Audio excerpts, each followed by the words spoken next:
Good afternoon. The Committee on General Government Operation, Appropriation, and Housing now convenes the Special Economic Services meeting.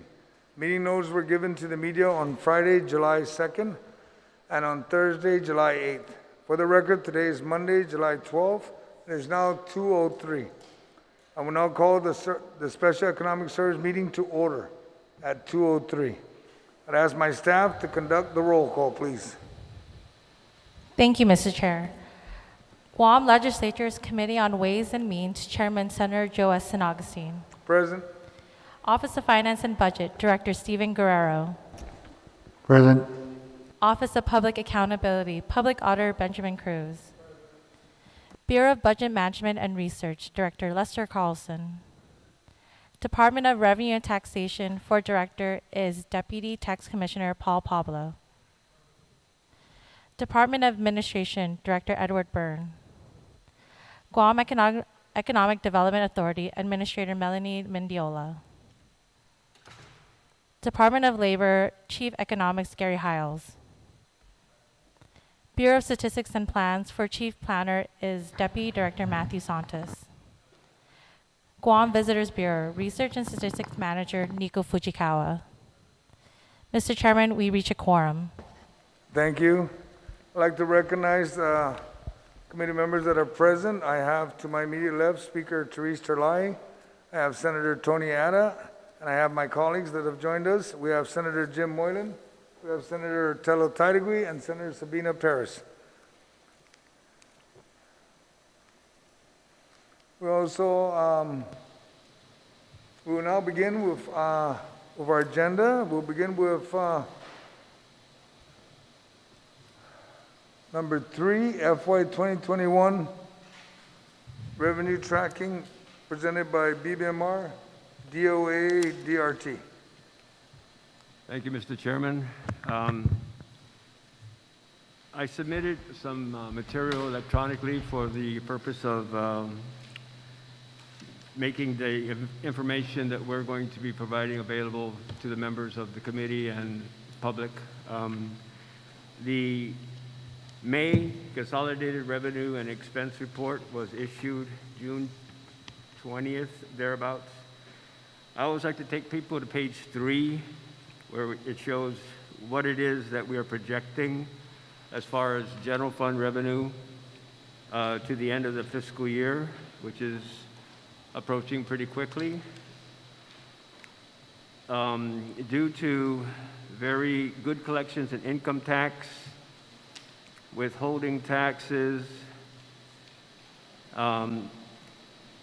primarily being very favorable, we are looking at about a $6.4 million general fund surplus as of the May CRER. If I could just go through the agenda and do the special fund report. Not a problem, Lester, but if you can move closer to the mic or move the mic closer to you so that we can, some of my colleagues are asking for that. Is that better? All right. The special fund report, the gist of it really is on page 2. And all of the special funds are not tracking in the black. They're all in the red and have been throughout the entirety of the fiscal year. As an example, the Guam Highway Fund, the adopted level was $22,894,000. We're projecting that it'll be about $2.8 million short. The TEFF, the adopted level was $38 million. We're looking at it being about $3 million short. Tourist Attraction Fund, for obvious reasons, the adopted level was $18 million. We're looking at $5.6 million short, but I will provide a caveat that some of the recent developments in our return to tourism are not reflected here. And if things continue to go positively, we will probably bridge that gap of almost $6 million before the end of the fiscal year. Healthy Future Fund, $4.27 million adopted level. We're projecting that it might be about $1 million short. And similarly, with the Customs and Quarantine Special Services Fund, it's a far cry from what it used to be because it got a general fund subsidy, but the adopted level was 4.1 million, and at the rate it's going, with some improvement due to more tourism throughput, that number currently is pegged at about $2.3 million short. As far as, if I may, sir, continue on. Item 4, BPT update.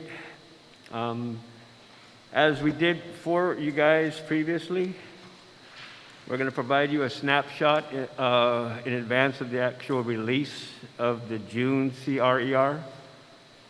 And for BPT, as you know, we allocate the anticipated revenues by statistical weight throughout the fiscal year. We're required to provide that weighted anticipated collection to the legislature by October 15th. So the adopted revenue allocated for the month of June, BPT, was $25,095,000. Our draft collections shows that we, to date, which subject to maybe a couple last-minute adjustments up or down, we collected $26.7 million, or $1.6 million over what it was that we had anticipated collecting for the month of June for BPT. If I take that number and also project the withholding, corporate, and individual taxes, keep bearing in mind that the tax filing date was moved, we are looking at a draft page 3 for the June report, looking like general fund revenues exceeding adopted revenues by almost $10 million. So if trends continue, the return of tourism and the fact that some of our high-end stores are not open, which kind of leads our tourists to go to, the mainstream stores, spend money there, that might not be such a bad thing.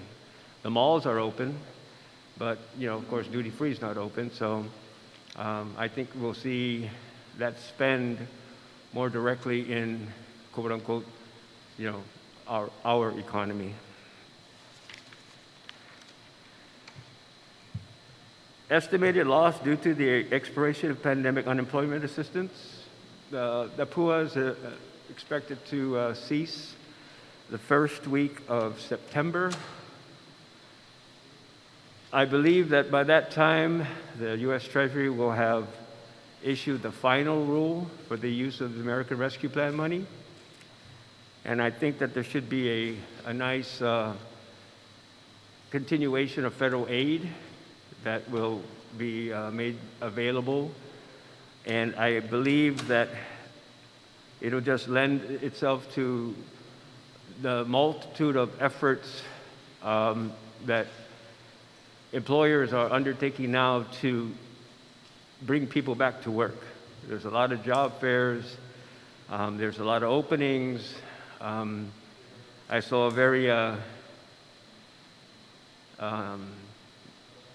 you had to look at it twice, but one of the gas stations that likes to put little fortune cookie type things on their price sign said something like stimulus checks paid every 2 weeks. In other words, we're looking for people. And I thought that was a nice play on words, but I think that's also a sign of the times where, stores are opening, people have money to spend, we've got some tourists coming in now.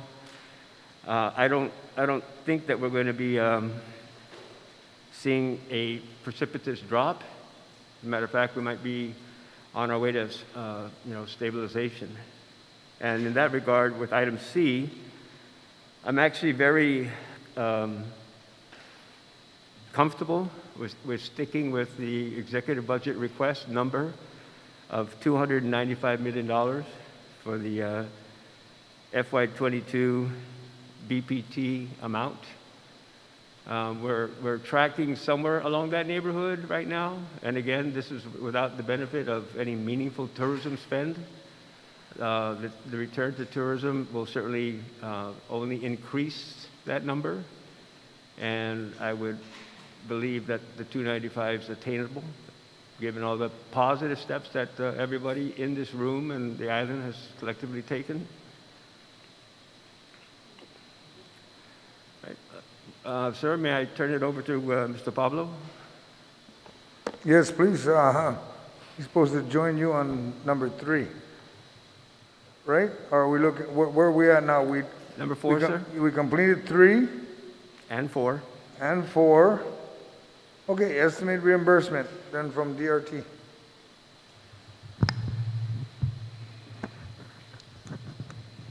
Half-a-day senators. Half-a-day senators. We're getting some feedback. Sir, even if you get the echo, just go ahead and talk. Sorry, Mr. Chairman. But please bring it closer because of the echo. It creates an echo and it's difficult for us to hear. Make it, okay. Please, thank you. Got it. So number 1, we're going to talk about the earned income credit tax reimbursements. I know what's been discussed and what's been put out in the media is something, again, that Guam's been striving for the longest time. And it's finally getting, the federal government to provide reimbursement from the earned income tax credit. I think that gives credit to the governor and along with our congressman and the president to actually make those things happen. What's been proffered in the paper is about approximately $60 million. But what we did was we took a look at our averages that we've paid out from 2014 to 2019. And those, again, are tax years. The average came out to about $55.8 million. So it comes pretty close to the $60 million that's been discussed and I guess may be used for budgetary purposes. The child tax credit reimbursement. What we've taken a look at to provide some estimates, and the reason why we use 2 tax periods, 2018 and 2019, was very crucial because it actually expanded, the eligibility of the child tax credits and the amount of credits that eligible recipients would receive. The average for those 2 years came out to about $35.1 million. And then the additional child tax credit reimbursements. So when we looked at the average again for 18 and 19, because of the expanded benefits that they received, the average for those 2 tax years came out to $26.08 million. What's interesting to note first about the child tax credit and the additional child tax credit is for 2021, Congress passed with the American Recovery Plan the advanced child tax credit. And what's important about that, it's affording taxpayers to receive monies what they would have received when they filed their 2021 tax returns in 2022. However, again, unlike IRS, Guam is still waiting, to develop an MOU with Treasury so that we can pay these advance payments periodically like IRS is doing. Again, those credits were to pay 50% for eligible individuals, 50% of the credit. For example, if they were due $3,000, they would get half of that and they would be divided into periodic monthly payments. Now, the challenge we have here on Guam is we can never move with a federal program without getting the blessing of the Secretary of Treasury. So we've been working for many, many months in anticipation of this happening, and that's basically what we're waiting for. Once that happens, I know you hear in the paper, IRS has already started paying these payments in July. And again, to no fault of our counterparts in DC, they're trying their best to facilitate, developing plans that are almost uniform with the other territories, especially those that have the mirror code. So we've already kind of set up our system, developed the eligibility requirements, got the programs running, prepared to run once the MOU happens. Understand that the ARP also allows the territories to opt out of it. We've decided, I think the director, in speaking to the governors, decided that we do want to issue these advance payments. Again, unfortunately, we're still communicating every week with IRS to see the soonest that we can launch it. One of the estimates that we're looking at in getting, and in understanding also, this is the first year for the child tax credit, we would be getting reimbursed a gross amount, meaning back then in 2020 and 2019, we only got reimbursed by IRS for the refundable portion, the additional child tax credit. Now, like the other territories, IRS has realized they're going to give us the gross up. So they're going to start from the child tax credit calculation all the way down, and those would be additional monies. Again, some of our preliminary estimates, we were looking at a little over 100 million, plus or minus. Again, that's all preliminary data, because to make that determination, you have to take a look at the new law that's happened with the advanced child tax credit. We have to make the determination of children that are 6 and below, and those are up to the age of 18. It got expanded again, the eligibility requirements. So it really requires us to look into finding solutions on how to make sure we can make those payments. Again, not everybody would be eligible. Some people may choose to opt out of it if they anticipate that their income would increase the following year and that not ending up avail themselves of the credit.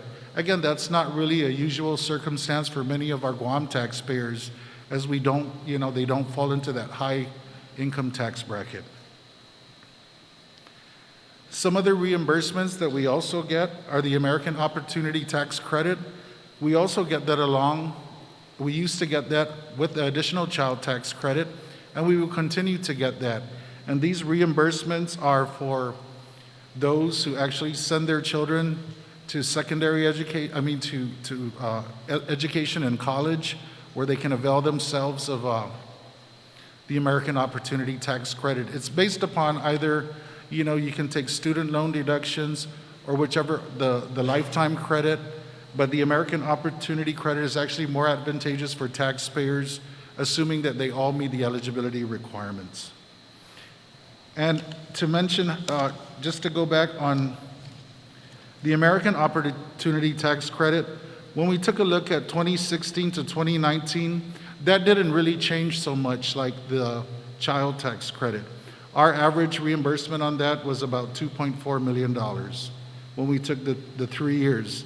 Understand that there was a little dip in coming from 19 to 20, but again, that could be because they've exhausted the amount of period that they can avail themselves of that opportunity tax credit. I think I covered all the areas. Thank you. Thank you, Mr. Pablo, but I just want to make sure it's very clear that everybody understands as they hear all the dollar amount, they need to understand that when they use the word reimbursement, when the individual taxpayer files his taxes and reports it, and they're getting paid, that's the reimbursement. It's not like it's funds available for disbursement or appropriation. It's just money that's there. Okay, I just want to make sure that's clear. You also have, Mr. Pablo, you also have the area of status on outstanding tax refund payments. We're now number 5 or number 4? Number 6, correction? Yes.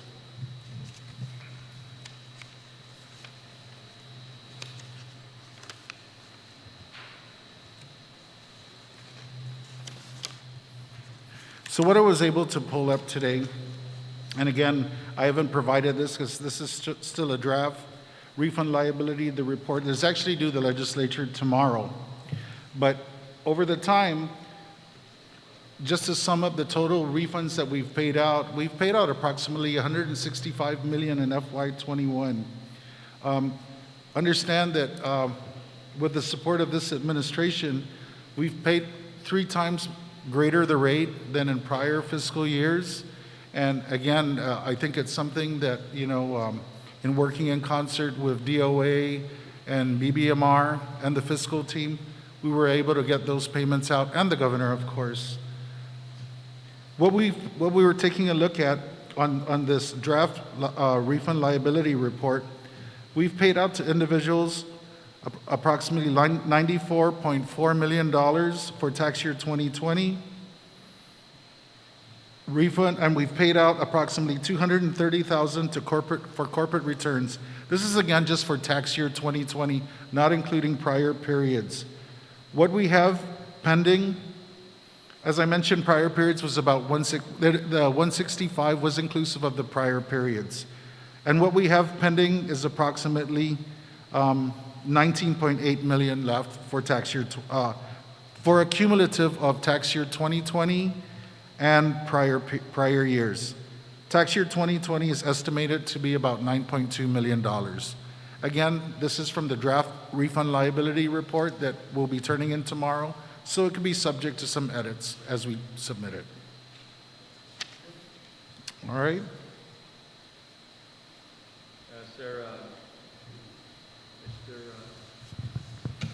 What was it, Lester? Do you have anything else, Mr. Pablo? Impact of business license suspension, impact of increased business privilege tax exemption? Can you go ahead and complete that whole section there? Sure, Thank you. sure. Mr. Pablo and I compared notes on item B, the impact of the business license suspension. And we both agree that the average is roughly around, the anticipated loss is going to be around $2 million. $2 million. That's 2 million loss Yes. for the year. Okay. And then the next one, the impact of the increased business privilege tax exemption. You have one, the suspension, now you got the exemption. Which one is it? We both concurred prior to the meeting commencing on this matter, and quite frankly, it's a little too early to tell what that extension of the exemption will result in as far as lost revenue. We just don't have any data to Okay. go away. All right. Let's move to the federal assistance funds. Number 7. You have a combination of, so who's going to take the lead on the first one, the status of the economic impact payments? Who's going to do that? Okay, Mr. Pablo? Yes, I can do that.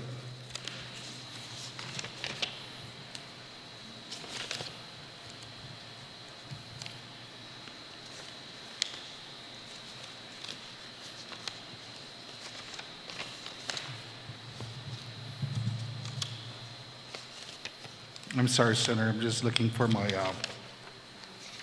notes that I had. Here we go. So with the breakdown, I'll go ahead and start with EIP 1 and 2. With EIP 1 and 2, those are combined in one trust fund. And the amount that we received from Treasury is $245.8 million. In EIP 1, we paid about $150.9 million. And in EIP 2, approximately $79 million. What should be remaining in the fund balance is $15.8 million. And understand some of that deals with checks that may be outstanding, where the taxpayers have not received or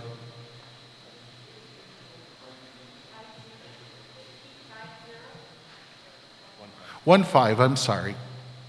Mr. P., you're looking at your report that you're reading it off. That's something that you provided, correct? No, you know what, Senator, I apologize. I didn't make any copies of these because these were just draft notes because the director wasn't going to be here. So, but again, I can provide that to you. Please just provide, even if it's in draft. And the reason why, folks, is just so that my colleagues can have something to guide themselves. So if the draft changes, so be it. It changes. Then we'll move with what's final. But at least we'll have something to work with. My apologies, no problem. Senator. Thank you, I'll do sir. that next time. All right. So going back to the fund balance for EIP 1 and 2, it's about 15.8 million. Then I can move to EIP 3.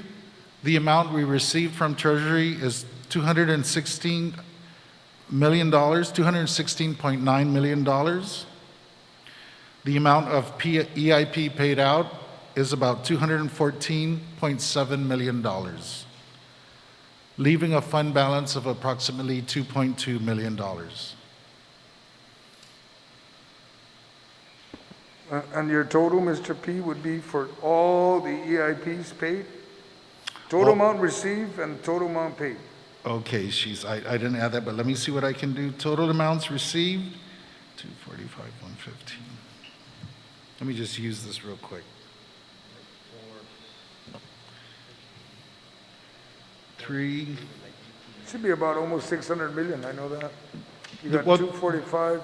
yeah, the reason why I break it down with EIP 1 and 2 and 3 is there different eligibility requirements. So for 1 and 2, we're looking at approximately 395. You're talking about the amounts received? I'm sorry, Senator, let me go Yes, back. the total amount The- received and then the total amount paid out. Then we could figure out the, Okay, I got it. So What's the left? total amount received is about 461 million. And the total amounts paid out,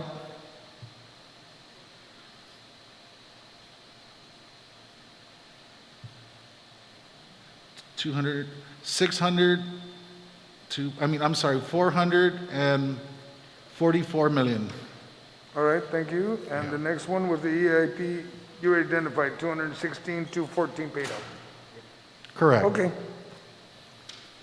Now we'll move to who's would discuss the CARES funding total. That would probably be BBMR, right? Sir? Again, I provided, I hope the members of the committee have the information, so I'll just go through the information real quick. The first one is the COVID Relief Fund, two-pager. This is the $118 million.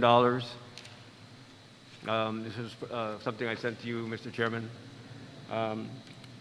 Basically, we show that we overspent by about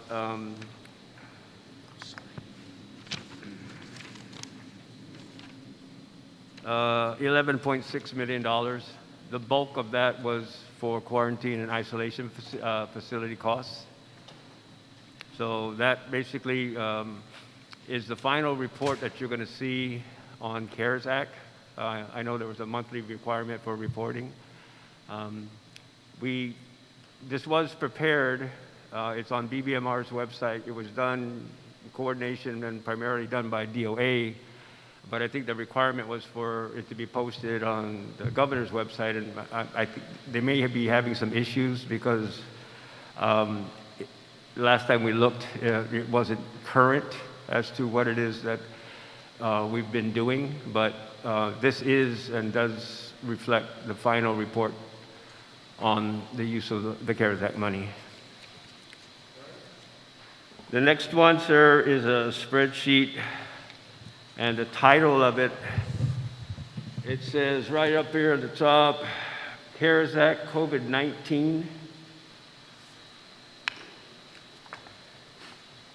And it's broken down into amounts received by executive branch departments and agencies with a subtotal of $1.4 billion. And that's on page 5. And then it goes further to identify federal assistance for autonomous, semi-autonomous agencies and others. The subtotal for that amount is $352 million for a total of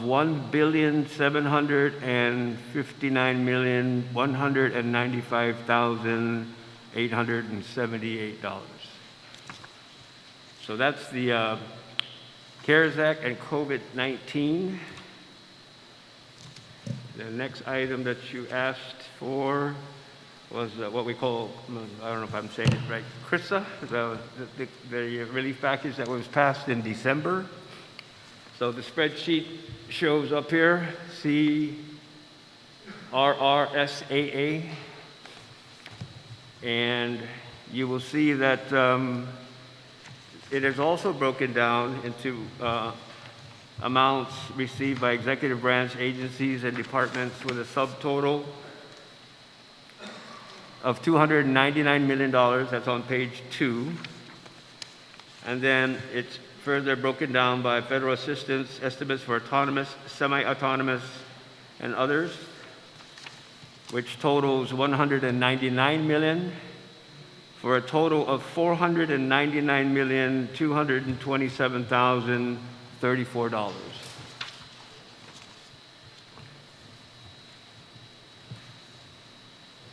The last one, it says American Rescue Plan on it, top left corner. American Rescue Plan.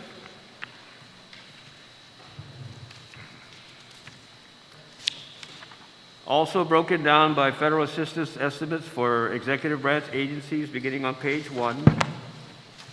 Then on page 3, you see a subtotal, and that amount received for executive branch agencies was $1,259,785,999.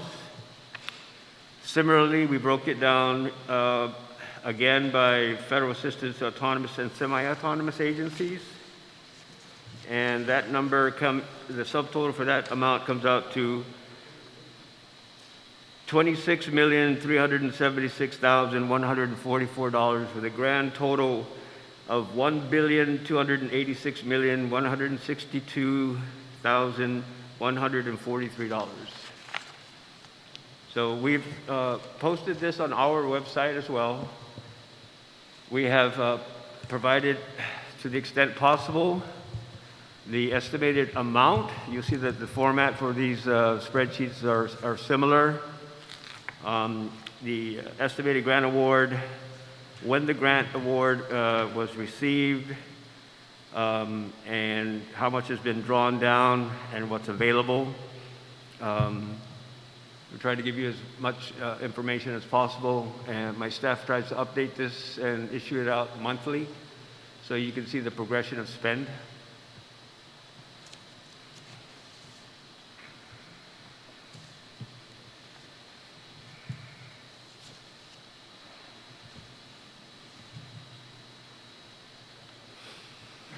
I know it's a lot of information, but we figured we'd give it to you guys in electronic format, again, in line with the chairman's desire to provide the committee, members of the legislature with the information. With that, sir, if I may turn it over to maybe the Department of,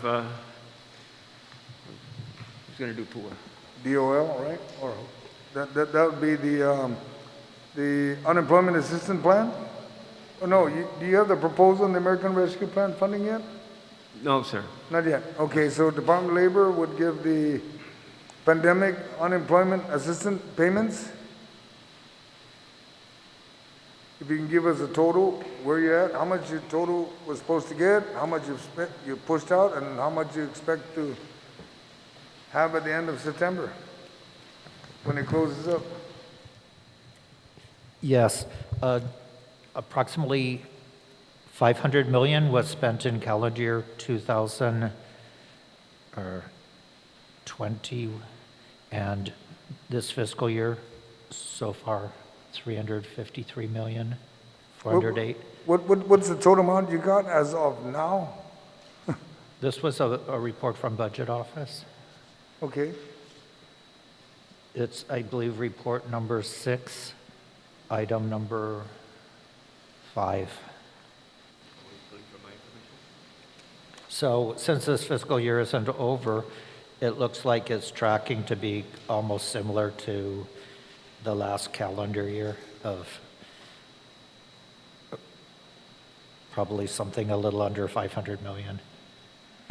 You're saying, as of today, for FY 2021, you receive a total of 500 million? Is that what you're saying? No, Gary? what I'm saying, the total expenditures, 353 million. What is the amount? 350? 353, 408. 353. 353. 353 for unemployment as of when? As of today? As of what As of month? June 30. As of June 30. 353 is what you pushed out for PUA, correct? That's according to the BBMR CARES Act report.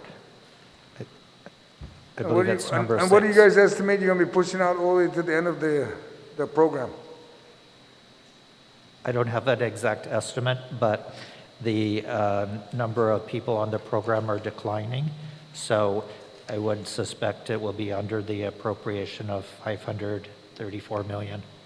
Well, so it'd be within the 500 appropriation. Okay. I believe so. So total, it originally Department of Labor received 500 million was what was estimated, and you're expecting or projecting that you stay within that amount projected, correct? Yes. Okay, thank you. Loans and applications for small business. Who would handle that? I was expecting that maybe Gita would handle that, sir. Who? GVB? Gita? Gita? And they're not here, so Yeah. we'll go ahead and, let's move on, and we'll catch up with them. We got GVB next. Thank you, Mr. Chair. If I could just turn everybody's attention to the bright blue bar presentation. Fairly short presentation just to update everybody in the committee here on what's happening with the visitor industry and some of the expectations for next year as well. So turning to the first page there, just a quick chart of Guam's historical arrivals. We really like this chart just to paint the picture of the enormous job that GVB has now to recover the visitor industry for the island. Again, you'll notice that huge drop-off because of the pandemic. This isn't anything particular to Guam, but has been experienced around the world. So starting from that, you'll see that for FY 2021, we are actually projecting to hit arrival levels of close to when we started tourism back in the 1960s. It's essentially a floor that we've hit. Part of the reason why FY 2020 actually came in with over 700,000 visitors was because the pandemic hit us in March of that fiscal year. So we really had half of the fiscal year tracking a lot better than our record arrivals. Moving on to the next page, just to show everybody what 2020 looked like versus what's happening right now. Because we've had the pandemic for the entirety of this fiscal year, you'll notice the negative 98% for the first couple of months, leading up into April, May, June, where things are actually starting to ramp up. We are seeing a lot of interest and a lot of demand for, in particular, the Airbnb program that we've launched, so I can talk about that a little bit later, but just to put it into perspective, FY 2020 ended with 757,000 arrivals. For this year, because we didn't have that strong first half, we're actually tracking closer to 45 to almost 50,000 packs, which represents a negative 94% versus the previous year. Okay, moving on to the next slide. This is our seat capacity, and the reason why we bring this up is every time GVB does projections, we always start off with our seat capacity, how many seats are available to the island. It essentially gives us that cap, and then we work our ways down based on what's happening in the market. So if you follow along there, the blue line represents what happened in 2020. You'll see the huge drop midway through the year, which is, of course, the pandemic.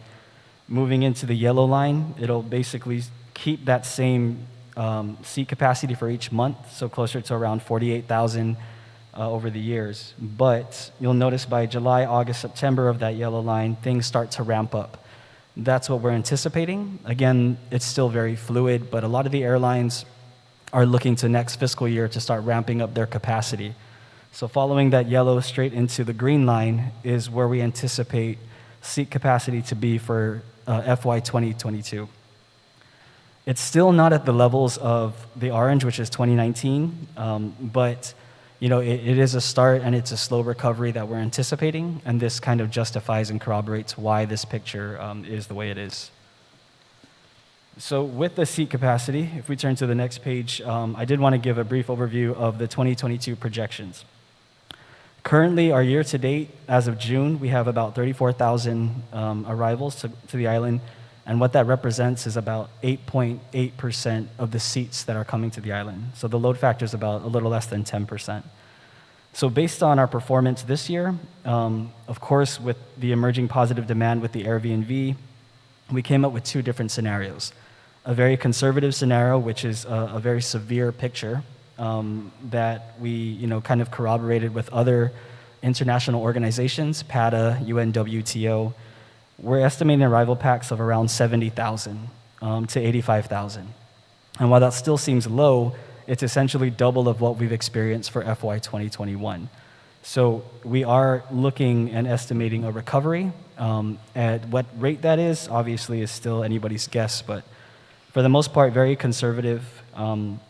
We have our TAF projection, which is a function of arrivals packs that we've developed internally. And so anywhere between 5.6 to almost $7 million. For the optimistic side, this is really what GVB's target is. We're looking at closer to 130,000 packs, which is 222% versus this year. So I know our Vice President, Dr. Jerry Perez, mentioned a lot in public that we are looking at a U-shaped recovery as opposed to a V recovery, which we've experienced before with North Korea in 2018, as well as SARS back in 2003. This is essentially a restart of the industry. And again, there's other things into our projections that we've built in that kind of paint this picture. If we move on to the next page, I broke it out for everyone here just so you can see what these arrivals look like per month starting October for next fiscal year. And one of the key things I want everyone to focus on is seat capacity is essentially tripled or almost tripled for these months, which is great news because it opens up opportunity for us to fill these seats. The other thing is you'll notice that a lot of our projections are very backloaded. So you'll see a big spike come June, July, August, September, the end of the fiscal year.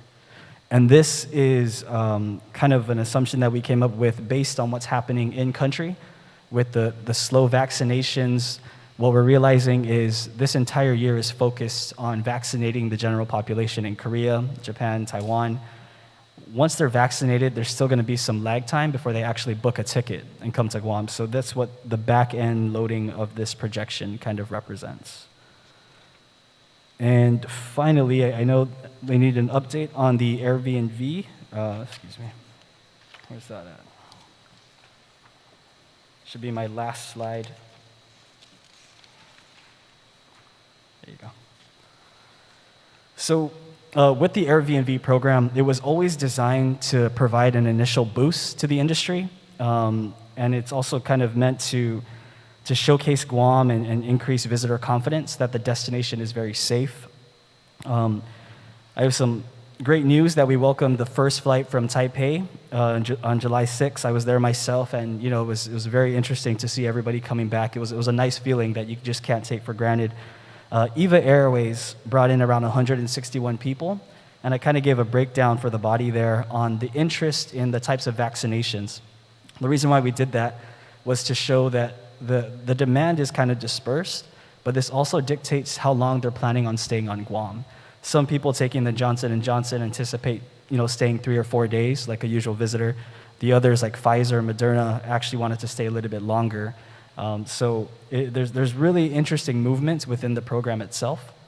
And I think it's key to kind of bring that out so we understand the demand for this. Our team's been working hard. I think we have a lot more charters that we're working on over the next 2 months to kind of give us that initial boost. But one of the things that we are keen on with Airbnb is that there's going to be a depreciation in this demand over the next couple of months.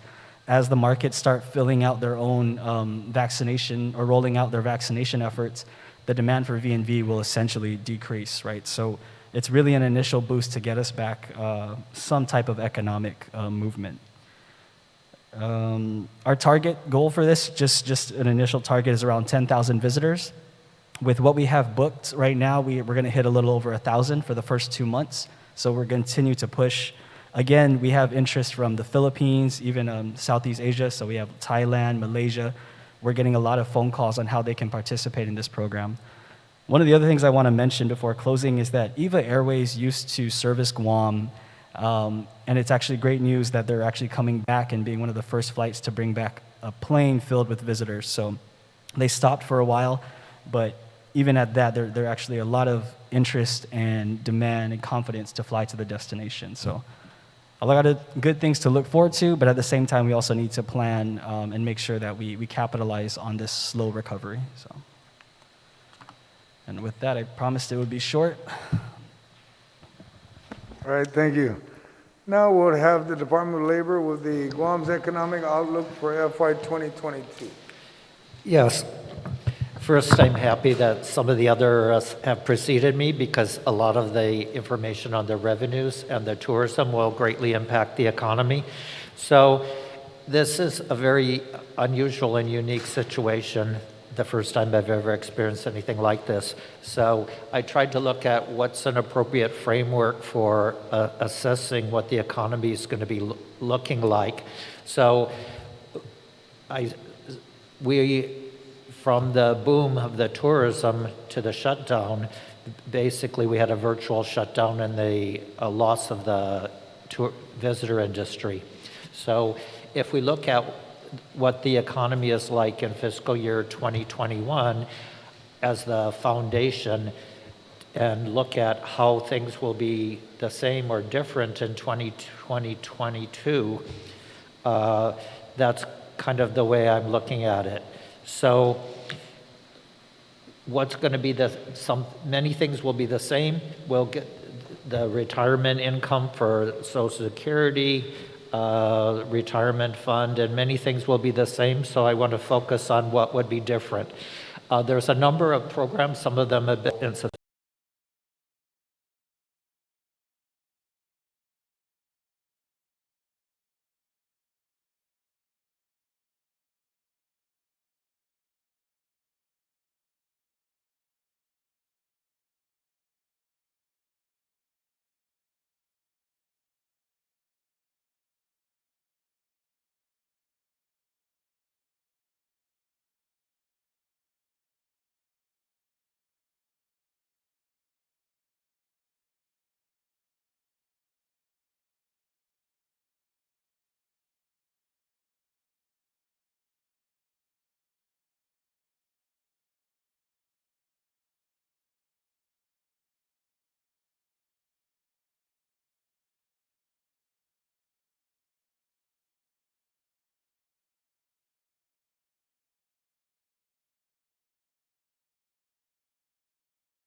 sufficient that employees, when they're cut off from the pandemic unemployment, will be forced to seek employment in other jobs or relocate and no longer be available when the economy starts to pick up. So that could be a problem. Currently, there's been a lot of talk about the difficulty employers are hiring in the United States, but Guam is quite different.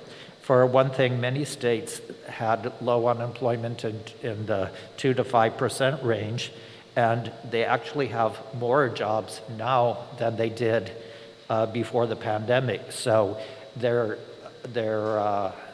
they had a shortage before, or very low available employment, and then and now after the pandemic, or at the current situation, they even have more total employees. So they have a difficult situation in getting employees, along with some women who have dropped out of the labor force for childcare purposes and school purposes, whereas Guam has had higher unemployment, and the job total as of March is still 6,500 jobs below the pre-pandemic level. About 10% of our employment has been lost. Another thing is that the hours have been cut so that usually when the economy picks up, the first thing that companies do is just have their employees work a little bit longer, so that can increase the labor force by as much as 10% in some companies, and then start to rehire back people that have been laid off. There's sanitary landfill litigation that could provide some funds. The timing of that is unknown. Every year there's some anomalies, and there was this year with 1 month that the revenue spiked. There's sometimes capital gains that are unpredictable with a major sale of a large tract of land or buildings that might kick in, but they're unpredictable. And so you can have positive bursts or losses in the economy due to negative offsets of operating losses or things of that nature. So those are not very forecastable. Some big things that are very speculative at this time are the president's physical infrastructure plan that has some Republican support that I think there's a good chance of that happening, but how much would trickle down to Guam is unknown, and when is unknown. And usually with physical infrastructure like construction projects, it takes a while to get that going, so that may be happening later in the fiscal year or beyond that. The soft infrastructure it appears less likely, but it could be very substantial, and soft infrastructure might provide funding that could start more quickly. So those could be huge items in the economy, but at this point they're really hard to predict. Two more details that I didn't put on my notes are, it's been in the news, several news stories, national news on CNN, talking about Guam being used as a source for Afghan refugee relocation. That could be a measurable impact on the economy, depending on where they're housed and support services for that.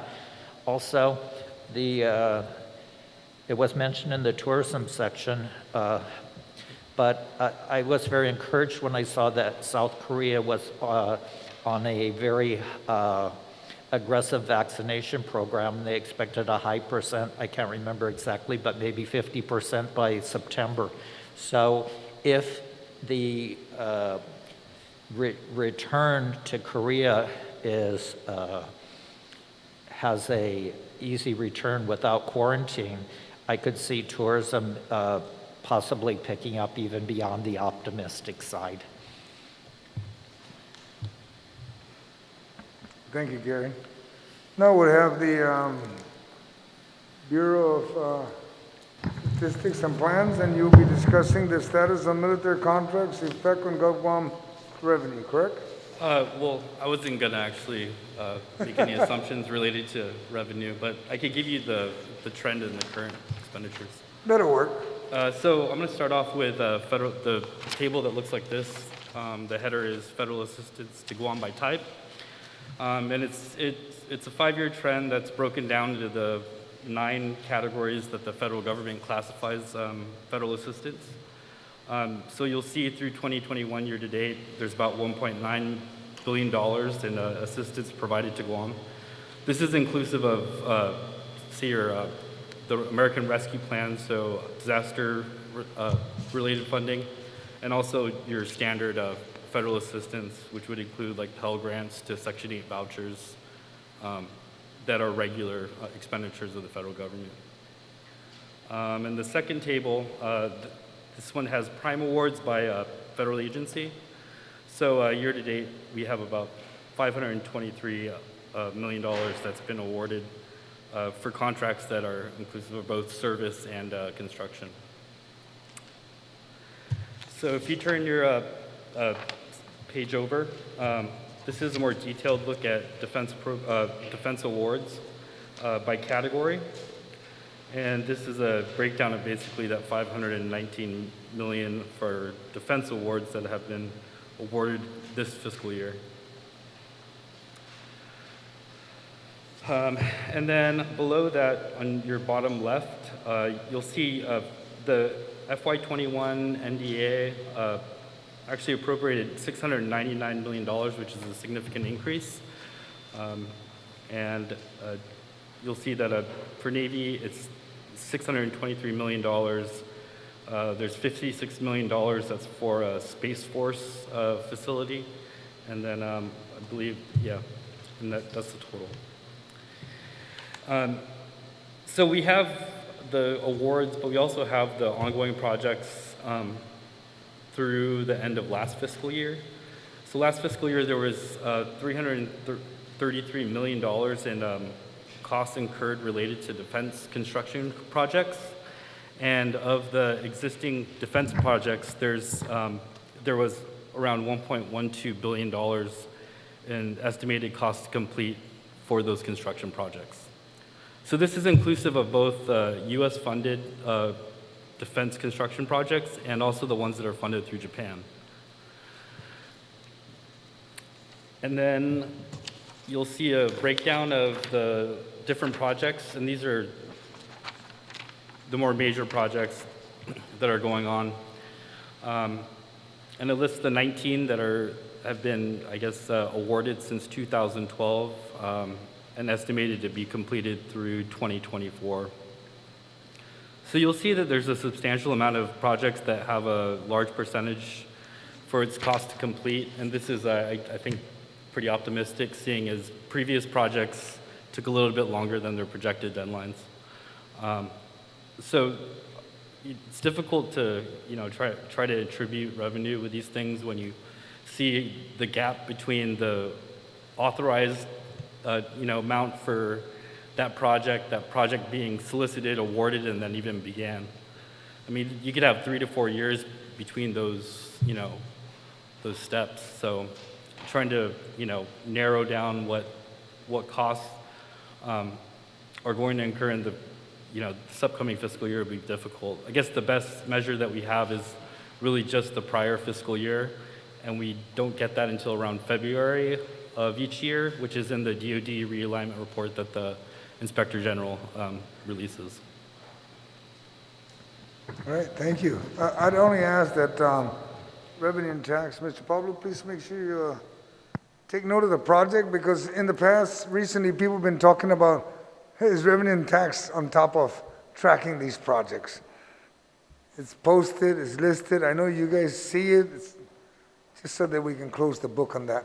And I'd ask the Office of the Public Accountability, Speaker Cruz, do you have anything you would like to present to us, the SES? Sir. Well, actually, let me just follow up with this last chart. The Vice Speaker's not here, but I know that she has made a request of our office to do an audit of whether or not we're collecting on these. We've started to do the audit on this, and though it's very preliminary, I think what I'd like to recommend to the legislature, if somebody wants to take it up as a cause or a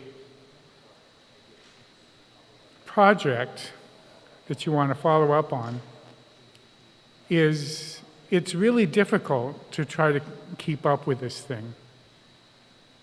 And I really do think that maybe the way to address this is if this legislature passed a resolution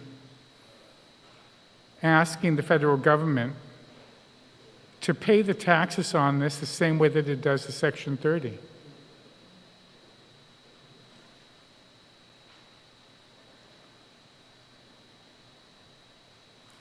I mean, Revenue Tax doesn't go and find out how many soldiers are here and sailors are here and actually figure out the taxes. We have an understanding with IRS, and I don't know, maybe they have cheated us. I don't know. I take it that they haven't. And they've paid us annually $60 million in Section 30.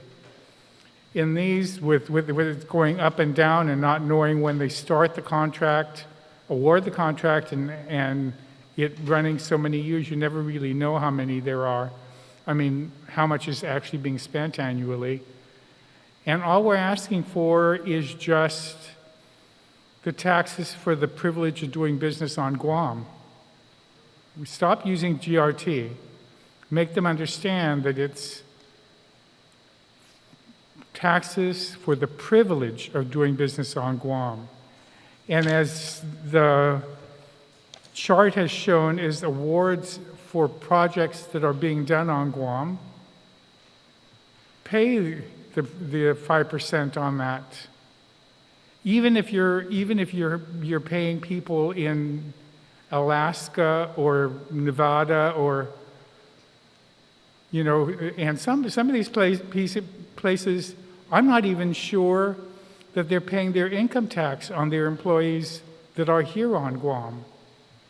You really don't know who all's working on a project and whether or not the taxes are being paid. So I think the best way to do this, and I'm shortcutting and undercutting my audit, but as long as I have this platform, I have your attention, and this was the last thing discussed, I'd like to press that as a suggestion from our office that you guys ask that. I mean, you know, we are supposed to be one Guam.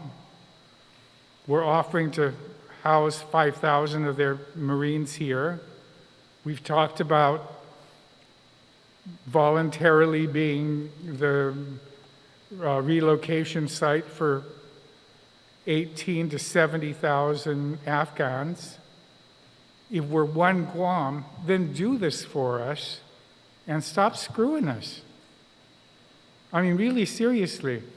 When we ask them for information, we're finding out that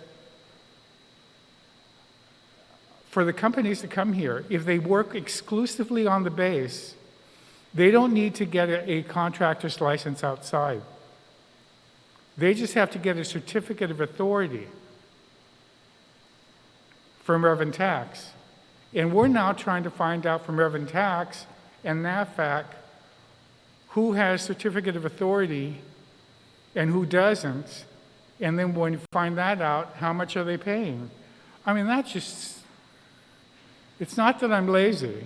We're doing the work. We're trying to. But I'm just saying, when you have them talking about bringing 17 to 80,000 Afghans here and 5,000 soldiers, and we're one Guam, then let's be one Guam and pay the taxes, just the BPT. You know, it'd be great. Personally, I think that the income tax that they pay their employees in Nevada and Alaska and Maryland should be covered over to Guam, like the soldiers and sailors. But I'm not even suggesting that. All I'm saying is pay the BPT. This project was, you received an $800 million contract to be done on Guam, and you're getting it because of the privilege of doing business on Guam, to do a project on Guam. Give us the 5%. Understood, sir. And you're right, because when they award these contracts, they identify really what the taxes would have been anyway. It's all part of their package. So that's something to look at. Thank you, sir. I appreciate it. Is there anything else you would like? I'd open for discussion. I'll begin with, Madam Speaker, would you have any questions for the panel? And then Senator Ada, and then we'll proceed to Senator Nelson. Sure, thank you. Thank you, Mr. Chair. Just want to ask the former speaker, public auditor, were you able to see other jurisdictions, how they were able to collect this type of tax? I mean, they don't have BPT like we do, but did they have any other mechanism for contracts that are being done in their states? It really depends on each one, I mean, and their relationship. Pardon? It depends on each jurisdiction and their relationship with the military. But, I mean, if they're there, I'm sure they're paying taxes. And besides that, their income tax is being done with, everybody pays to Pennsylvania. So that's being done. And so you know how much is being done. There's no way that Revenue Tax locally is going to be able to know how much of a project has actually been paid out. I mean, yes, we can track it. Yes, there are some reports that are coming out. But I'm just saying, this is not a major project for them. Yeah, I mean, you know, just pay the 5% of all the contracts that you're giving out. The amount, and when you looked at that, the amounts, I mean, I think over the last, it was 4.8 has been paid out over the last 10 years. 5% of that. Yeah, That's a so huge- I was just wondering if it was tracked in any other state and they had a mechanism of doing that. But I don't know.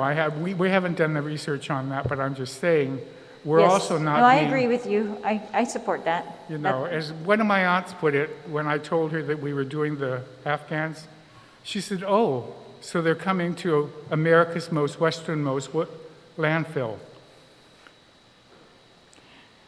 And can I ask BSP, Mr. Santos, if, I'm sorry, no, Mr.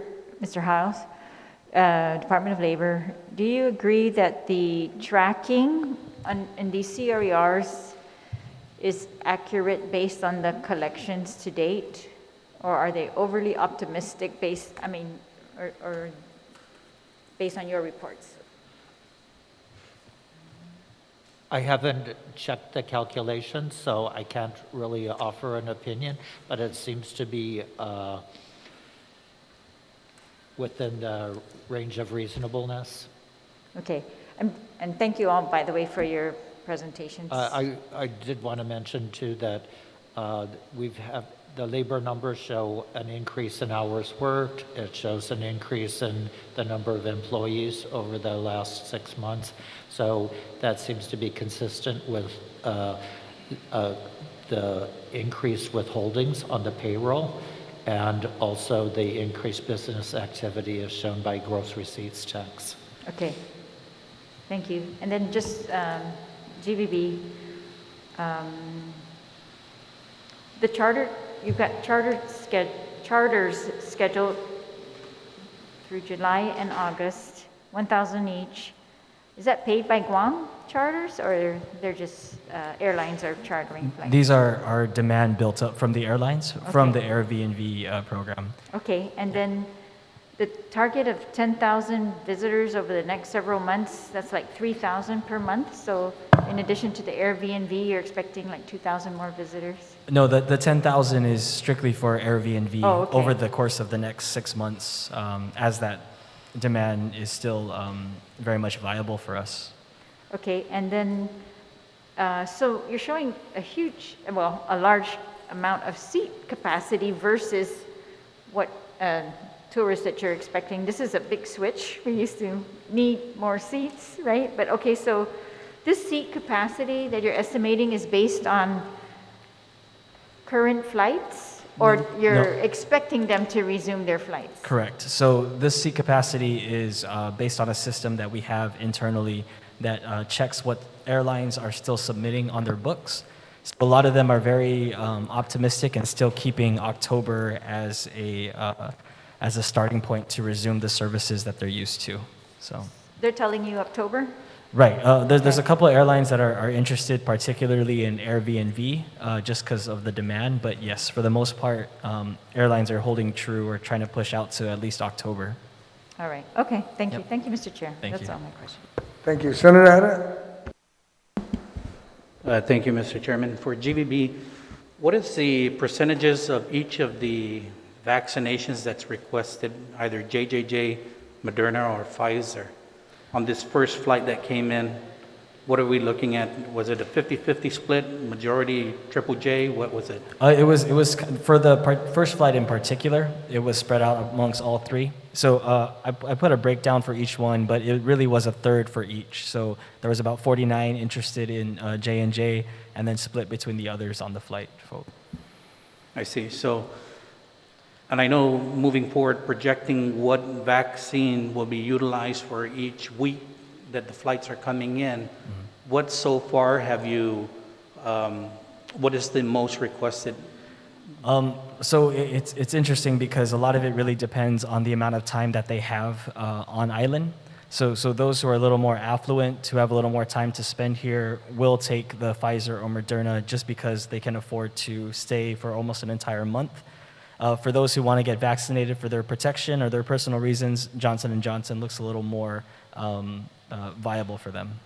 So you guys don't have those numbers as of yet as to who wants the JJ versus Pfizer, Moderna? We have some preliminary numbers, but with the charter flights, some of them are it's still very fluid. So some are booking, some are trying to combine charters together. It's kind of a moving target.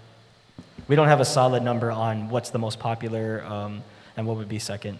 Yeah, because I recall when the CEO of GVB came down saying that they're requesting about 1,500 doses for the the Triple program. J. Yes. So that tells us that the request of stay for each tourist is shortened. And then what is the average spend of each individual that comes out for the vaccination? What is their average amount of spend out in the economy when they come to Guam? So it's kind of a tricky number to answer, only because a lot of it also has to deal with a decompressed supply chain, if you will. So a lot of the restaurants and hotels, some of them have closed over the course of the pandemic. For example, DFS has been closed, and so the amount of places or vendors for these tourists to spend at wouldn't necessarily be the same as it was in 2019 or previous. So it's harder for us to track, only because other than the restaurants that have stayed open and the hotels that are currently open, there's not necessarily the same amount of buying power, if you will. Yeah, and that's my concern. I mean, being conservative and optimistic, what is the realistic number, right? Right. Somewhere in between.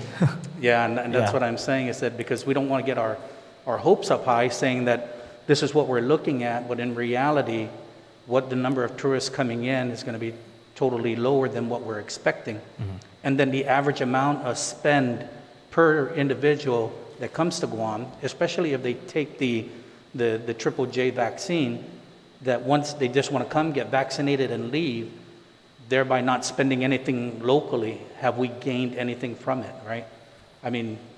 Other than like the hotel stay, of course, so they are still spending, and from what we've gathered from the first couple of flights, they want to spend. They come here, they want a vacation.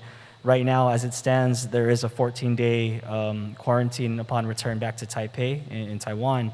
So what a lot of them have done have extended their stay here just so that they can make it worthwhile, that, even if I'm getting the Johnson & Johnson shot, I'm going to stay and enjoy the beach a little bit longer before I return. So. And how many hotels do we have currently operating that are accepting the V&V tourists? I think it was a total of about 6 or 7 different hotels, a lot of the main chains that have stayed open. In terms of total hotel inventory, before the pandemic, we had close to about 9,000 rooms. As it stands now, closer to maybe 5,000 that are active. But again, a lot of these hotels were taken offline to renovate.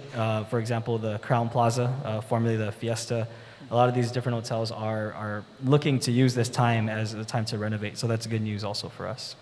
And then on the hotel side, you know, with your board in the hotel industry, are they back up to capacity, or are they running at half capacity, quarter capacity? And the reason why I'm asking this is because I want to see if this is going to have actually a reverse impact on tourism to Guam because of the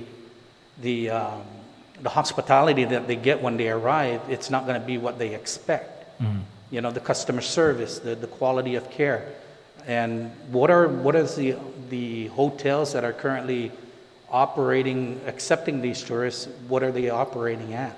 So in terms of occupancy, what we have tracking for this year is closer to half occupancy, so about 56% hotel occupancy. The room's actually filled. What we're also seeing is because of that, the average daily rate that they used to charge per night has also dropped. Before the pandemic, when it was really hard to book a room, the average daily rate was over $200. Right now, it's floating a little over $150, closer to $160. So it's a cheaper room rate, less occupancy, but the local people and the local economy has really helped the tourism industry. And you can see that in the Tourist Attraction Fund. Its performance was really on the local side, coupled with, of course, quarantine. So there's other things that came in place that helped these hotels stay open. And right now, the balancing act is the handoff on when the volume of visitors can take over from the local. Yeah, and I see that because of the stimulus payments that went out, the stimulus money that went out, the unemployment that is going out currently. But when all that stops, what is going to be our actual collection of revenues from the Tourist Attraction Fund, hotel occupancy tax, things like that, right? Mm-hmm. And, you know, the reality of PUA stopping is just around the corner, September, I think the first week of September. Mm-hmm. And that's also going to be of concern on collections for it. I mean, with the tourism industry, you said that the local economy actually covered what tourism dropped off at. Yeah, at least a portion of it, right? Because even the way the TAF is performing now, usually we'd hit over $3 million, maybe $4 million per month. Right now, we're at a quarter of that. So. Yeah, so you know, those things we got to keep a close eye on to ensure that the revenues that are projected, or even the number of seats that are, I mean, we can project a seat capacity of 121,260 for October, but of those seats that come in, how many are actually filled, right? Yeah. How many passengers do we have coming in? And especially those that are not, I mean, we're not getting, the only people we're getting from the United States are those returning residents, or those residents that went off island to, you know, go on vacation, or because we're not really getting anything from Asia, Japan, Korea, Taiwan, 175 seats, the first flight, 100 and some seats, this flight that just came in. Mm-hmm. So the numbers are still really low. We're not getting anything from Philippines. So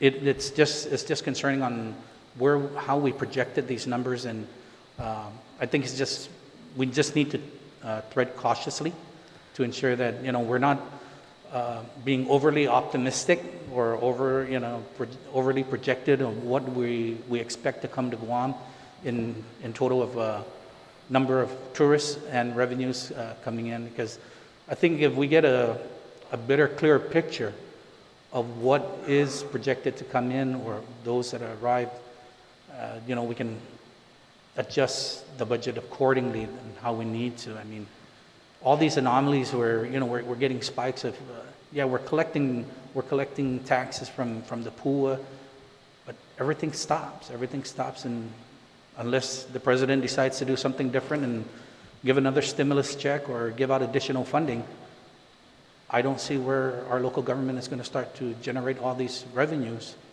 to continue operations. But, you know, we just got to keep optimistic and hope for the best. And thank you for that. I just wanted to find out what the number were on the vaccines that were requested coming in. And Senator, we did make sure that we included those different factors in terms of our projection. So between that range there is somewhere that like we can at least be realistic about what those numbers are. That way we can plan accordingly. Again, Airbnb was meant to be an initial push, and there's actually great demand. A lot of phone calls we've been getting for people wanting to book flights.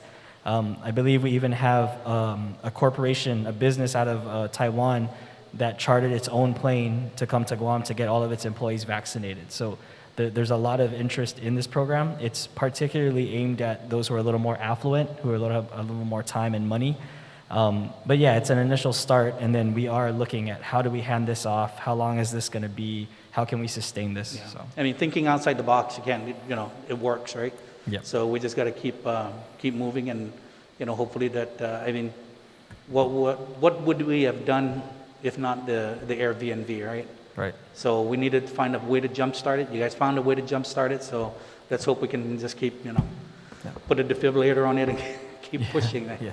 All right, thank you. Thank you. Thank you, Senator Ada. Senator Nelson. I just have a question for You have one more question? Yes. Okay, so we can wrap it up. Thank you. Mr. Hiles, with PUA ending in September, how do you see employment going back, especially in the tourism in hospitality? How quickly are you going to would we be able to see employment picking back up?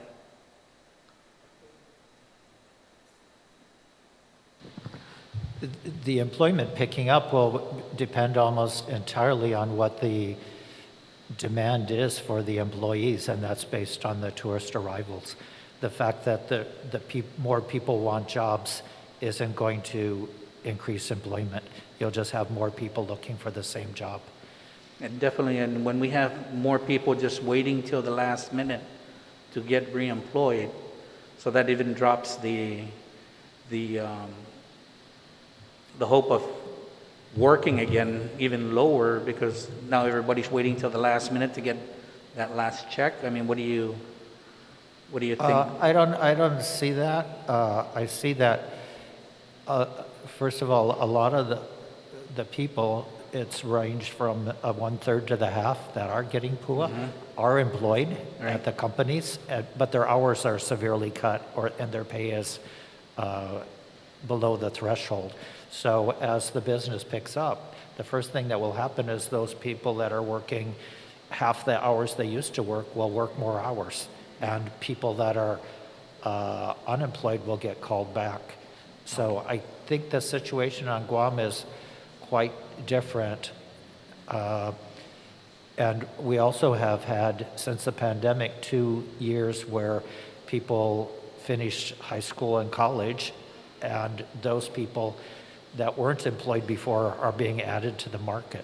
So I think the employment is not a matter of the availability. They're currently available, but it just depends on the employer demand. Yeah. But if the bridge isn't in place, many of those workers will be forced to find jobs in other industries or relocate. And that may create a longer term problem when the business does come back, that we'll have shortages, that some of the labor pool will be purged.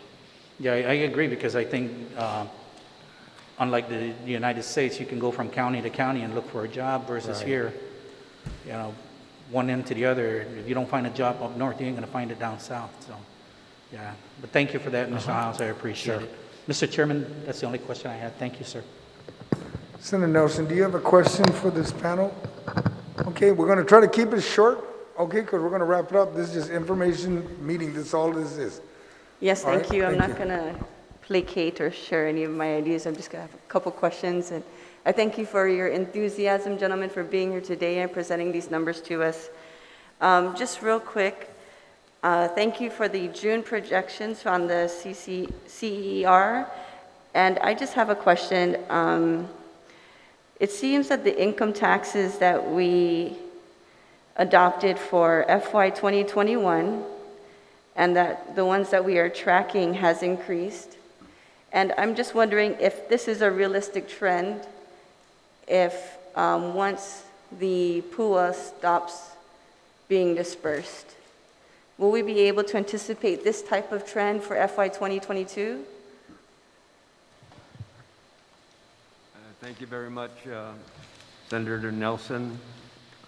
The allocation of revenues that I mentioned that we submit to the legislature every October has the weighted average, and the weighted average is based upon the budget. So the projection takes into account what it is that we provided to you. And anything over that is then favorable. So when we provided the information to you, this is how we cross-check it to make sure that everything being equal and there's no changes to what we gave you in October, then we should be able to meet the adopted levels and at the rate we're going in some things. Thank you. And then one more question. Sure. In the special funds, it seems that we're seeing a loss in all the collections for the special funds. Is there a way that we can somehow utilize the increase in the revenues that we have received from the general fund and try to align it with what is currently in our special fund that is lacking? The legislature provides governor's transfer authority. It is limited only to general fund. So if the legislature wanted to give the governor the ability to take revenues, and our deficit is only $1.5 million now. So as soon as we get to a point where we can tell you that it's eliminated, we can then transfer funds as necessary out of, but until the 1.5 is done, we're kind of stuck. But that ability, thank you, Senator, doesn't currently exist as an option to the governor. Okay. Thank you, Mr. Carlson. And one last question for Mr. Hiles. Mr. Hiles, during the pandemic, we've discussed within the community looking for alternative means for revenue and different types of industries that we could possibly tap into. As your role as the government's leading economist, have you looked to other industries that might be feasible for Guam to grow other than the tourism industry? Or are we just doing our calculations based on that? GITA has a committee and a list of projects and opportunities that they're looking at and researching how to make them work. Some of them include expanding agriculture, some financial services, but GITA's not here today. But a lot of those have long-term potential, but a lot of them require some tweaks in the technology to make the agricultural growth problem solved. Could be fertilizer, could be seeds, it could be hydroponics, that they have a lot of potential, but they're not at the stage where they can just be very profitable and expand significantly. But in the short term, the biggest opportunity, so I want to say in the pandemic, some of the frontline heroes are usually the people in the medical and the frontline workers at the stores, but some of the frontline workers are the people that keep this economy going, are the people that work at budget and accounting and to some extent labor to bring in the revenues and get that money spent. That's the biggest money available that will make a huge difference in the short term if we can take advantage of all of the federal funds that are available and see that it gets distributed in the economy and not returned. That's, Okay. I think, the biggest impact in the very short run. Okay, thank you. I was just curious if they would also be examining the telecommunications industry as well. Thank you, Mr. Chair, and thank you everyone again for being here today. Thank you, Senator Nelson. Senator Tello, you have a question or two? No more, preferably? Okay, I'll try and make it very short. Thank you so much, everyone, for being here and providing the information needed. This is a bit confusing, the one that Lester, you brought us. It's a lot of reading with regarding to the ARP funding. So I hope you don't mind if I call BBMR to try and get some more information regarding that. With the OPA's office, are all the audits been submitted? I know that you were trying to work with Director Burns to ensure that we get everything before budget time, but all the audits or anything that you wanted to You mean the provide financial them? audits, ma'am? The financial audits? Yeah, everything has been in place and... The financial audits for all the GovCom agencies, except for DCA. DCA is behind 1 year. They recently published 19, and I'm trying to get them to do 20. No, they did 20, and I'm trying to get them to do the, yeah. They're 1 year behind. The one that's also behind is GAX. GAX released 18, but it has not released 19 and 20. I have a meeting with them on Friday to remind them that they are still missing or haven't released their FY19 and FY20. And I want them to get caught up so they can get their 21 out in time next year. But otherwise, all the other GovCom agencies are on track. Okay. Thank you, Mr. Auditor. Thank you. That's it. That's all I got. Thank you. Thank you, Senator Tello. Senator Sabina Paris? Thank you, Mr. Chair, and good afternoon to the panel. Thank you for providing all this information. I think just a question, does everybody get to see all the data, or is this today the first day this is the first time you're seeing this? Okay, I think that's really critical because I think it's important to get, working as far as how we can leverage some of this federal dollars and even to cross-check, what's coming in and how can we best leverage those dollars coming in. I think that's really critical, I know. So my concern is like the multiplier effect. Are you seeing, I guess maybe this can go to Gary Hiles, with all the funding that's coming in, are you seeing a proper multiplier effect in our economy? Or can you gauge that?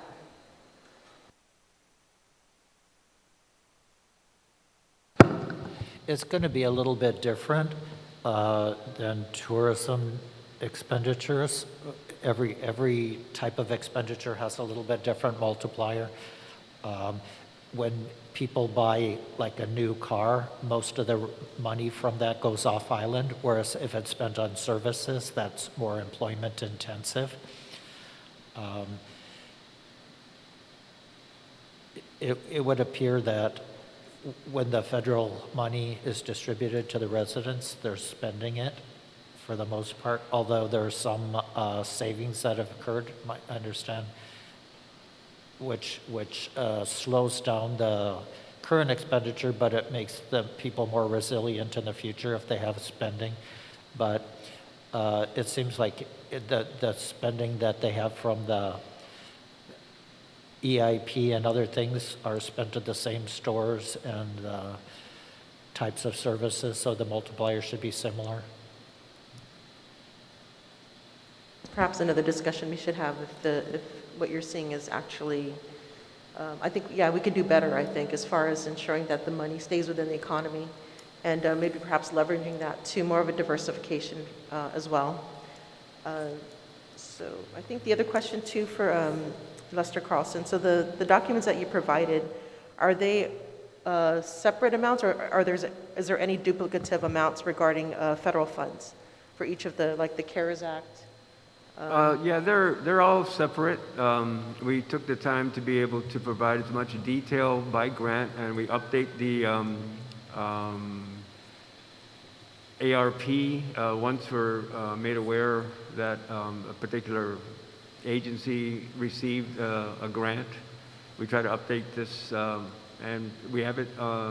This is probably about the fourth time I think I've presented this information to you, and each time there's more activity. You'll see more expenditure. You also see the addition of more grants. So it's a growing process, and kind of proud of the way my staff works to be able to glean all this information, update it, and provide it to you, because the level of details, and there is no duplicity.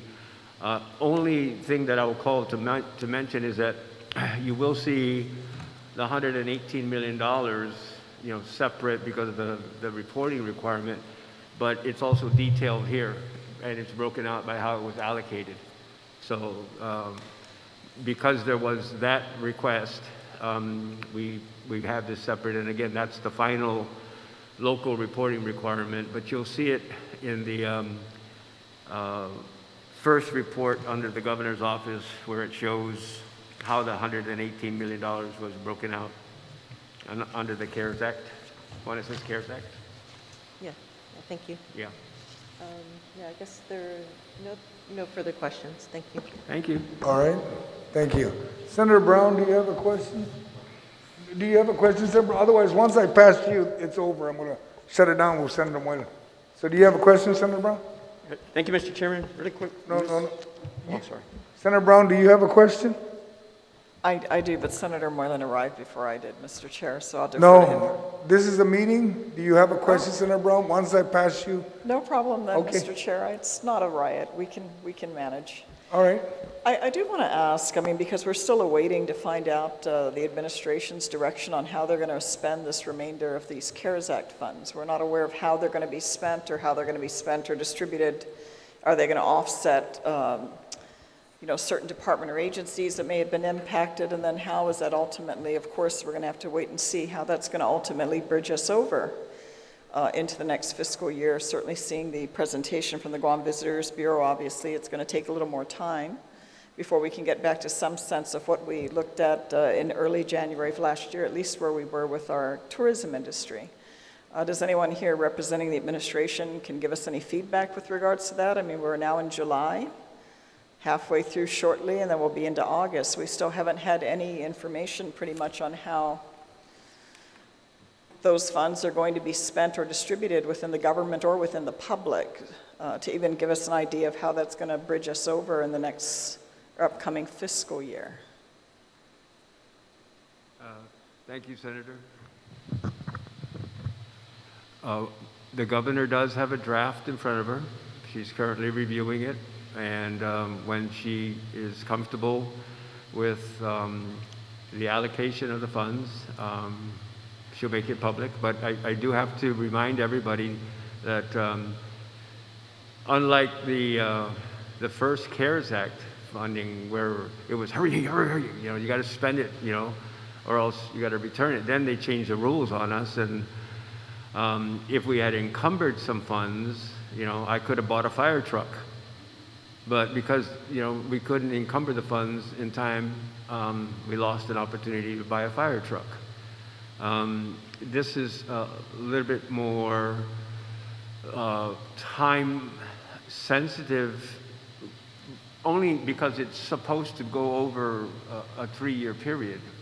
And so taking into account how the funds are allocated as we transition and make the best use of the funds, getting back into some, whatever the new norm is, or until tourism starts returning, or some of the GITA initiatives for aquaculture, agriculture, some of the other things that we've been talking about for a long time, like getting some more revenue on the fiber optic cables that pass through and all the data that passes through Guam. There's toll bridges, throughout the entirety of the United States and the world, and maybe we should start putting tolls on the data that flows through, just like as if it was a car. But she's not ready. But more specifically, we have until July 17th, the 16th mainland time, to submit comments. Then the Treasury, who's been issuing updated, frequently asked questions on a weekly basis, will provide the final rule, and then we'll be better, justified in the rationale behind what we're doing, because the eligibility of the use of the funds has been ascertained by the final rule. So I know it's it seems like it's like watching paint dry. And it kind of is, but there have been a number of changes and a number of clarifications. I think what used to be 6 pages, the first iteration of the frequently asked questions, is now up to 20, you know? And that's just, you know, interim guidance before the final. So even that could change. And we don't want to run afoul, especially with the public auditor sitting at the table, of misuse of federal funds.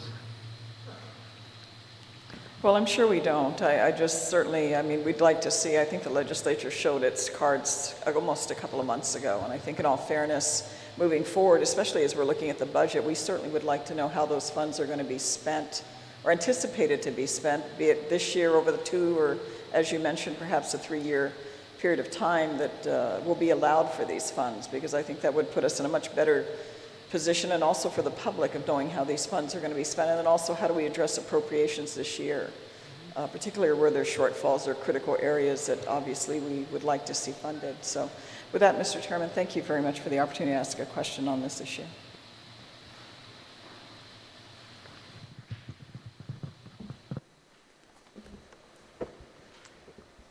Thank you, Senator Brown. Senator Jim, do you have a question? Thank you, Mr. Chairman. Mr. Carlson, sir, you mentioned BBT, looking at 295 on what the governor is requesting, right? Was that correct? 295? And the current adopted revenues is 229, almost 230. Am I looking at the right numbers? So we're going from 230 to 295?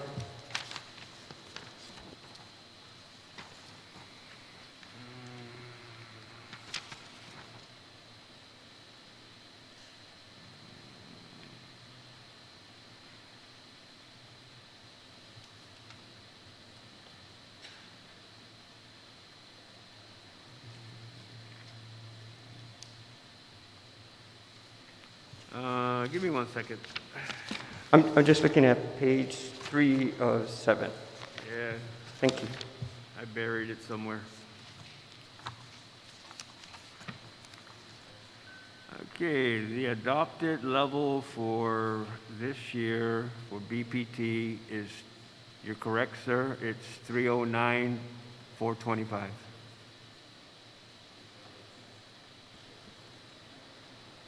If you look on column 4, going that way, it says FY21 adopted revenues. Okay, so we're going from 309 to 295. Yes. Thank you. And then just also, Mr. Carlson, please. So if we're looking at our the special funds, not really doing well at all, are we reducing the allotment that you have for these agencies based on all the red that we're seeing on this paper? With the budget this year allocated general fund revenue to customs, so that is greatly assisting in their operational requirements. Mr. Byrne actually handles allotments to the agencies that I do not have allotment control over, and he's probably better positioned to answer that question. Thank you, Senator. Because of the situation this year was reversed. In past years, it's been the general fund that has had the deficit and the special funds that have had the surplus. This year, the situation is the other way around. So DOA has been looking at all the general funds, and in the circumstance where the available cash is less than the required or requested allotment, we have been restricting the amount. For otherwise, the general fund would go in, the special fund in question would go into a deficit. So that's a long way of saying yes to your answer. Thank you, sir. For GBB, You gave your projections on what you're looking at, the optimistic projection. If I look at this chart, what year would that put us in with your optimistic projections? Right now we're at, what, 1969? So it's still within the same range, about 1971, 1972, in terms of arrival projections. Okay, thank you. Last question for DRT. Could, we're hoping to get as much money of the ARP into the hands of the people as soon as possible. We understand the All Rise Act is now there. We're looking at implementing that as soon as possible. But one of the main things that people have been saying is like, do I really have to go to my mayor's office to get the proof of residency? Is there a way that we can shorten that? The mayors have been saying, we're doing the best we can, but the lines are like longer than at a retail store. Please.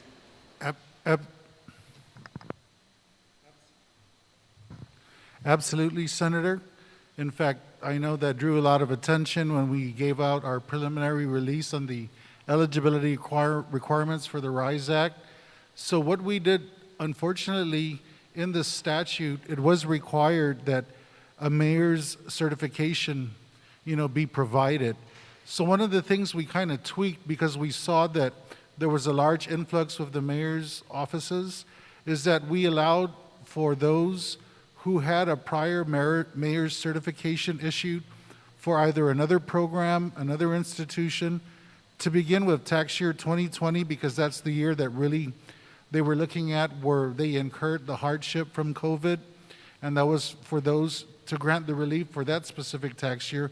We allowed for them to use something that they provided before to another agency and bring a copy in, or if it was issued to even another family member. And as long as they were a member of that household, they can provide that too. We weren't able to dialogue initially with a lot of the mayor's concerns when this was happening. But again, we're following the statute. But some of the things we're hearing that maybe could resolve the issue is if mayors wanted to, I think one mayor or a couple mayors have talked about how they would email the certifications to people and to the taxpayers, and then they can send it to us electronically.